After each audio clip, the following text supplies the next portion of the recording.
الحمد لله نحمده ونستعينه ونستغفره ونؤمن به ونتوكل عليه ونعوذ بالله من شرور أنفسنا ومن سيئات أعمالنا من يهده الله فلا مضل له ومن يضلله فلا هادي له ونشهد أن لا إله إلا الله وحده لا شريك له ونشهد أن سيدنا ومولانا محمد عبده ورسوله صلوات الله وسلامه عليه وعلى آله وأصحابه أجمعين.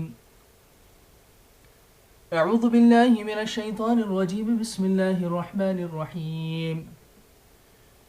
ومن أحسن قولا ممن دعا إلى الله وعمل صالحا وقال إنني من المسلمين.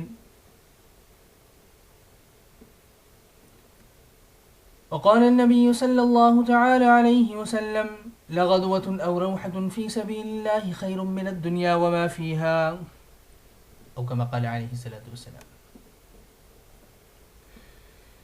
میرے محترم دوستو، بزرگوں، عزیزو، ہم ایک بہت بڑے اونچے مقصد کے لیے جمع ہوئے ہیں، اور مقصد ہے امت کو ہدایت کی اس محنت اور ہدایت کے ان اسباب پر جمع کرنا ہے جس پر حضور اکرم صلی اللہ علیہ وسلم اپنے صحابہ کرام رضی اللہ عنہم اجمعین کو چھوڑ گئے. اس لیے جتنی اہمیت اور عظمت دعوت کے اجتماعی اعمال اور اعمال دعوت سے اپنے تزکیہ و تربیت اور عام انسانوں کی ہدایت کی جتنی اہمیت دلوں میں ہوگی، اس کے مطابق استفادہ اور اس کے مطابق راہ کھلے گی. اس لیے بہت ہی توجہ اور عظمت کے ساتھ پوری بات کو سننا ہے. سننا محض سننے کے لیے نہیں، معلومات کے لیے نہیں، بلکہ سننا عمل کے لیے اور عمل میں لانے کے لیے دوسروں تک بات کا پہنچانا یہ بھی ضروری ہے. اس لیے کہ اس شخص نے دعوت قبول نہیں کی جس نے اذان کو سن کر نماز کے لیے چلنا شروع نہیں کیا، اس نے دعوت قبول نہیں کی. اذان کے کلمات کو سن کر جواب دینا یہ قولی دعوت ہے. جس نے اذان سن کر نماز کے لیے پیش رفت نہیں کی، اس نے بھی دعوت کو قبول نہیں کیا. اس لیے پہلی بات یہ عرض کرنی ہے کہ بات سنیں، دھیان اور توجہ کے ساتھ سنیں، عمل کے ارادے سے سنیں اور دوسروں تک اس بات کو اپنے اندر اتارنے کے غرض سے پہنچائیں. اس لیے کہ بسا اوقات جن تک جو بات پہنچائی جاتی ہے اس کو سننے والوں سے زیادہ اس کو محفوظ کرنے والے ہوتے ہیں. اس لیے بہت توجہ کے ساتھ بات کو سننا ہے اور عمل کے ارادے کے ساتھ بات کو سننا ہے، اور پھر دعوت اور عمل یہ دونوں امور مسلسل جمع رکھنے ہیں.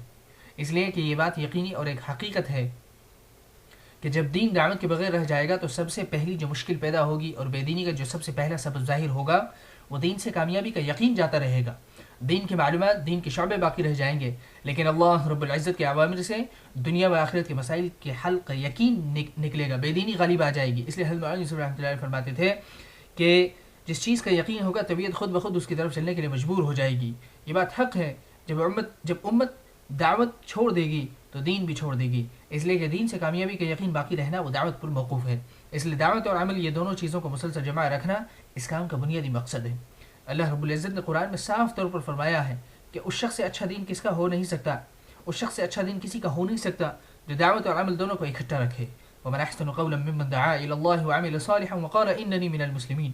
اس آیت کے بارے میں علماء نے لکھا ہے کہ یہ آیت جملہ استفہام انکاری ہے، کہ تاکید کے لیے استفہام انکاری لایا جاتا ہے کہ یہ بات اللہ کی طرف سے مؤکد ہے، یقینی ہے. ساری دنیا میں یہ بات ہو رہی ہے کہ دین زندگیوں سے نکل رہا ہے. یہ کوئی نہیں کہتا کہ دین زندگیوں میں کیسے آئے، اس طرف غور نہیں کرتے کہ دین کے زندگیوں سے نکلنے اور بے دینی کے غالب آنے کے اسباب کیا ہیں. اس لیے اس آیت میں اس شخص سے اچھا دین کس کا ہو سکتا ہے جو دعوت دیتے ہوئے عمل کرے. پہلا، دعوت اعمال سے کامیابی کا یقین باقی رکھنے اور دعوت ہر عمل کی موجودہ سطح کو آگے بڑھانے کے لیے ہے.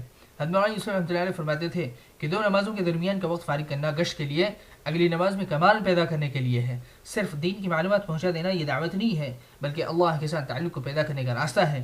دعوت کے ذریعے اللہ کی ذات کے ساتھ وہ تعلق پیدا ہوتا ہے کہ دعوت کے اثرات ساری عبادات، سارے معاملات، سارے اخلاق و معاشرت پر دعوت اللہ کے ذریعے اللہ سے جو قرب حاصل ہوتا ہے، اللہ کی ذات کے ساتھ جو تعلق پیدا ہوتا ہے، وہ تعلق اعمال صالحہ کی رغبت اندر پیدا کر دیتا ہے، کیونکہ دعوت کا خاصہ یقین کا پیدا کرنا ہے. حضرت مولانا یوسف رحمۃ اللہ فرماتے تھے کہ اللہ کی ذات کے ساتھ تعلق پیدا کرنے کا دعوت اللہ سے بڑھ کر کوئی راستہ نہیں ہے، کیونکہ جتنے بھی اللہ سے قرب کے اعمال ہیں ان سارے اعمال کے کرنے کی صلاحیت و استعداد اور اس کی رغبت وہ دعوت اللہ سے پیدا ہوتی ہے.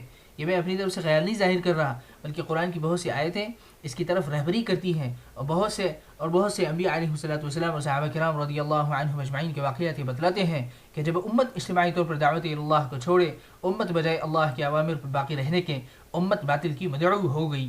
امت باطل کی مدعو اس لیے ہو گئی کہ دعوت اللہ کی نقل و حرکت میں کمی آ گئی. اہل حق کو باطل اپنی طرف اس وقت مائل کر سکتا ہے جب اہل حق دعوت اللہ کو چھوڑ دیں گے.